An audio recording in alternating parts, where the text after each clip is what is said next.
is still ongoing.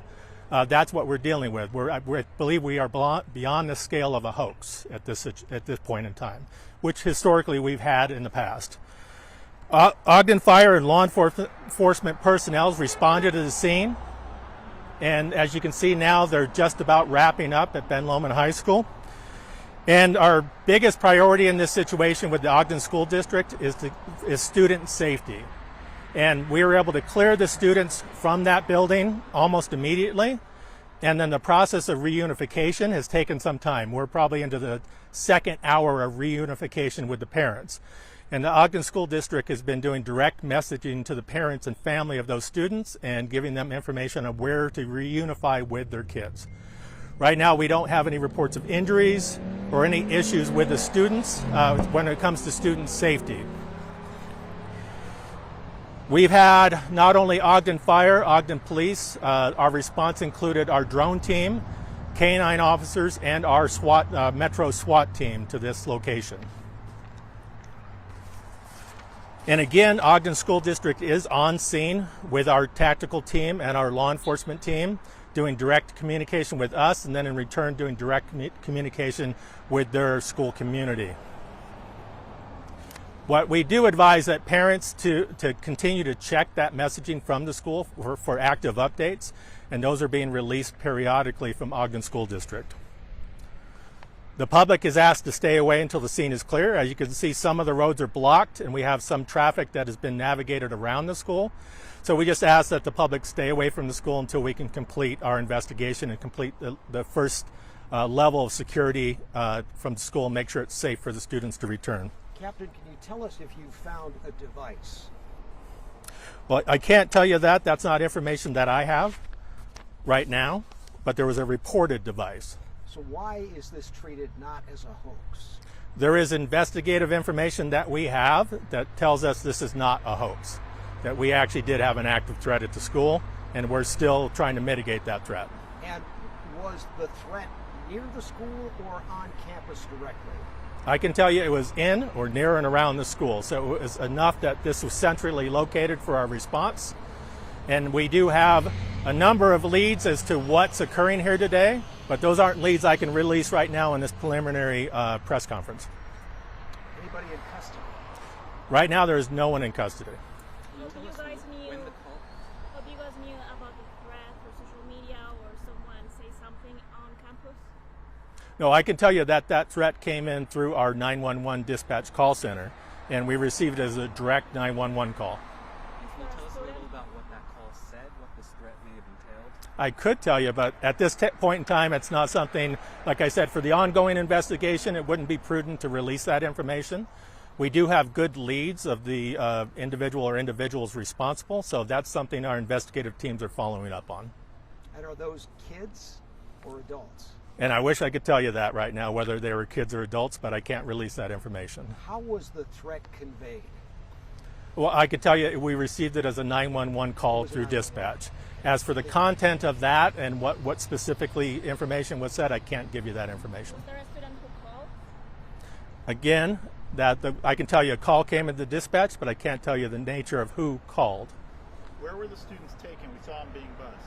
Well, and I may leave that up for, we have the superintendent for Ogden School District here, and he's over the reunification part of this process. But I'd like him to speak about that, so I don't want to be unclear or give the wrong message on that. And then can I ask you, when the call came in, how quickly was it before you had? We saw there were so many different police agencies out here. How long did it take to get out here in full force? Absolutely. When you talk about from the time of the 911 call to the first response, I'm going to tell you the first response was immediate because we had an officer in that school that started coordinating. And then that particular response scaled up when we talk about K-9 response, SWAT team response, and drone team response. And that was in short time, but we did have an officer on scene, on school at the time, and began the process of clearing the school of students. And again, with the help of Ogden School District, student safety is our main priority. No one was injured, but can you talk to us a little bit about how important it is to have those resource offices on campus for when stuff like this does happen? Oh yes, and I can speak on that the resource officers at the school, it's critical. So they receive firsthand information and they can begin coordinating with the staff and administration of the school, and it's all about student safety. And Ogden City and Ogden School District has been working over the last year on improving our school safety plan. Without going into too many details on that particular plan to give that information away, but we have redeveloped that plan just over the national threat we've seen on school safety. We realized we really need to be on the forefront of that when it comes to school safety. So this response is after a year and a half of preparation of what to do when we face this type of incident at a school. Captain, would you please elaborate on how you cleared the school? Did officers go room to room? Were officers armed? And had they drawn their weapons as they're searching the school? What was going on? Okay, it's a multifaceted question, but so with the SWAT team and with the K-9 deployment, there was K-9 deployment. We're searching bags in particular areas of the school. So we rely a lot on the K-9 to do a more thorough search of the school because they have that ability. When it comes to the SWAT team clearing, they're efficiently trained in clearing every aspect, every closet, every hallway, every room in that school. Now, when you talk about weapons systems being drawn, we didn't engage any active threat or individual, so there wouldn't. When you ask about weapon systems, there wouldn't been any gun points or anything like that occurred. Was it chaotic? You know what? If you ask if it was chaotic on our end, for the students, I would imagine anything like this disruptive to the school, to them would be chaotic. But between our coordination of Ogden School District, Ogden Police, and Ogden Fire and the city administration, this went actually pretty smooth on our end. And there's no threat right now. Right, there's not an active threat. Well, and I can tell you, they're still in the process of clearing that school. So that's not really an answer I can give you. I can tell you they're not complete. When they are complete, we will do we'll draft a press release later and kind of give you an outcome of what we're doing here today. So depending on what they find as Correct. they go through the school right now. Yeah, and I can tell you right now, it's still active. We still have tactical officers, K-9s, and in the school, they're still doing their work in the school. To the public beyond the school boundaries, beyond the school property line, is there a threat? Well, we always take that into account, whether there's a public threat or a community threat, because you can see the school surrounded by community and community members. That question is no, so we did not do any kind of lockdown or shelter-in-place order to the community. Captain, I saw that there were some agents on the roof. Were there like snipers, or can you tell us what they were doing? Now, can you say that one more time? There were some agents on the roof of that school. Can you tell us what they were doing?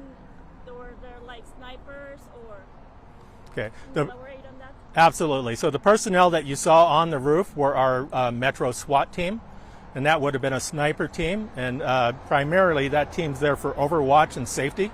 If a threat were to occur, especially in a crowded environment and you're transporting hundreds of children to a reunification point, we have that level of lethal overwatch to react to that type of situation. We've seen quite a few false threats throughout the last couple of years at schools across Utah. If this turns out to be fake, will we be looking at those who started this, seeing charges or anything like that? Yes, absolutely. So calls coming in and creating this kind of community disruption, there are criminal offenses associated with that. So we would look into that. But again, this is still so active of an investigation. We're trying to determine, we're treating this now, and as you can see, the response is a legitimate threat response, a legitimate school threat response. If everything turns out to be a hoax, and this was all just false information from the parties involved, then we would deal with the criminal aspects of that. So we don't know yet if it's a hoax or not. You're treating it as if it's not, but we're not sure. That's absolutely correct. We have enough information to scale this response that you see right now. That information I can't share at this point in time, but we do have enough information that brings it to this level, if that helps.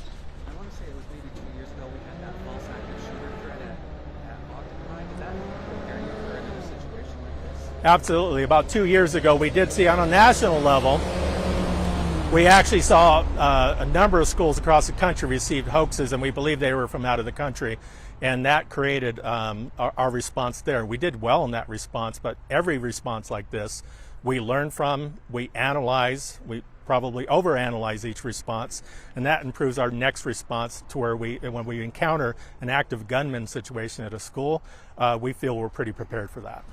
Did the caller say where in the school the threat was. And Brian, I'd love to give you that information, but that's also information I can't give out at this time. Is the school district also prepared to make? Yes, Superintendent Rasmussen is here to talk a little bit about what he's going to talk about, school, the reunification. And Yeah, let's maybe if we could have him come over. Yeah. You want me to use mic'd up? You can stand close. If you stand close to him, we probably can get your comments. Speak up. Luke, I'm going to put you on my low side. So I'm going to trade you. So there we go. That's there we better. go. That's much There we better. go. Okay. Mr. Superintendent, what How are can you? tell us? Go ahead. So, you know, as Lieutenant Scott, Captain Scott said, our community experienced an incident at Ben Lomond High School today. We took immediate safety precautions to make sure that the safety of our students and staff are our highest priority. I do want to thank our students. They are actually fantastic during this whole situation. They followed, they complied, they did everything that we asked them to do. We practice these drills regularly. We practice these situations, and they acted better than I could ever have hoped for. Our staff was awesome. They did such a great job. And then we have such a good relationship with Ogden City Police and the fire department. We work on these things together. We collaborate together. They were fantastic in their response. And so I just want to make sure that, everybody understands that we did everything possible to keep everybody safe, and our partners did a great job. I also want to thank our parents. Our parents were great. We didn't have parents coming to the school in droves trying to get kids. They followed the messaging with the reunification plan. That sometimes can be frustrating. It takes a little bit of time to communicate what the plan is going to be, and based on the situation, which every situation is a little bit different, we were able to get that messaging out clearly. Most of the students are already being picked up at the reunification site. There will be some that will be able to come back and get their cars and things later. But I just really want to also say, we know that this can take a toll on people, and it can create emotional and mental stress for our students and our staff. We have support systems in place to help with that as well in the aftermath of this, and make sure that we are communicating that with our staff and our students and our families. And so really just want to thank everybody, the community, and the way that they handled the situation. Do you have some thoughts about who may be responsible for this threat? So I really rely on our police department to do that investigation. That's something that I'm not, ready to speak about at all. What's your name, sir? Can you remain? Yeah, my name's Luke Rasmussen. I'm the superintendent of Ogden School District. I'm wearing my Ben Lomond hat. So. We noticed that. Yeah. Sorry if you already said this. Where's the Reunification Center? So we have different. Each school has a really detailed emergency response plan based on these situations, and so we have a few different reunification spots that we are ready to utilize. You're standing on one right now. In this situation, we felt like we needed to move them a little bit further, so we actually moved them down to another LDS church just south of the school. I mean, what kind of feat is that? I grew up in the era where we had active shooter drills, but leaving campus was never really clear. Yeah. This is new for a lot of people, I'm sure. What's that process like? I'm sure it takes a lot of effort to get those students all in one safe location. It just takes some coordination. We have our buses quickly on standby. We have them ready with instructions on where they're going to go. And then as we start figuring out what the plan is going to be and what the safest place and situation is going to be, we just quickly start enacting the plan, make sure that we have a safe spot for students to get on the bus and get off the campus. And that's in this case what we did. So we utilized our bus system, and they did a great job of being on call and getting kids off quickly. Is there any other schools in the area locked down? Or so as a precaution, we will lock other schools in the area down. So we did have the elementary just right above us. Eastridge went into a secure, which essentially just secures the perimeter. School can continue as normal. We had officers also on site up there just in case, but that school was placed in a secure. I think it's important to know too that's just a safety measure that we take to make sure that there's no threat that can come into the building at that point in time. Sometimes that can be distressing to families as well. They may want to come get their kid. At that point in time, it's just best to let us keep the building secure, and we will communicate with that individual school community as well about what the plans are. Highland Junior High was another area that we had some just officer response and some just to make sure that everything was safe, but it wasn't necessary to evacuate that building or anything like that. And if you're going to resume classes tomorrow? Yes, we should be able to. We feel like we'll be able to resume classes tomorrow. Yep, and we'll make sure that we have personnel on site to help kids and staff. How safe is this school? Very safe. It's a safe school. I heard a little bit of Captain Scott's message. We've been working on this for a long time. School safety is a priority for us. It's something that we take very seriously. We make sure that we have great relationships with our students, that they tell us things that are going on. We make sure that's first and foremost the most important thing, to see something, say something. If we build relationships with our students in our community that invokes trust, we can get out in front of a lot of things. And so that was something I'm super proud of. But then just the protocols that we have within the system really ensure that we have the safest possible schools. This school actually has a dog, a canine, that is part of the team, is part of the resource officer. She's all the time. She's our additional resource officer at the school. It's good for students in a variety of ways, but it's also another extra precaution at this particular school that we have. Did the dog hit on anything today? That wasn't the case. I know we've covered a lot of ground here, but Captain, I think just a point of clarification. This 911 call where you received the threat, was it a bomb threat, weapon at school, something else, all of the above? Well, I can tell you the nature of the call that came in was a bomb threat. And then information was developed from investigators and that initial school resource officer that was on scene that garnered more information that created this level of response that we have here today. Without getting into detail, and I apologize, we're so fresh in the investigation, I can't release those details. Are there metal detectors in the school? No metal detectors. All right, thank you, gentlemen. Thank you, guys. Hey, thank you. Appreciate you very much. Thanks.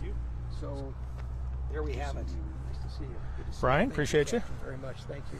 So we heard just now from Captain Tim Scott, Luke Rasmussen, the superintendent with the Ogden School District. There was a threat this morning. It is not being taken as a hoax. There is no indication whether a device has been found. We get the impression that the school is still being searched right now and that more information will come from that. In addition, we have many questions, but some answers here. Everybody's safe, all the kids are accounted for, and the school is being cleared. Live in Ogden, Brian Malahi, KUTV 2 News.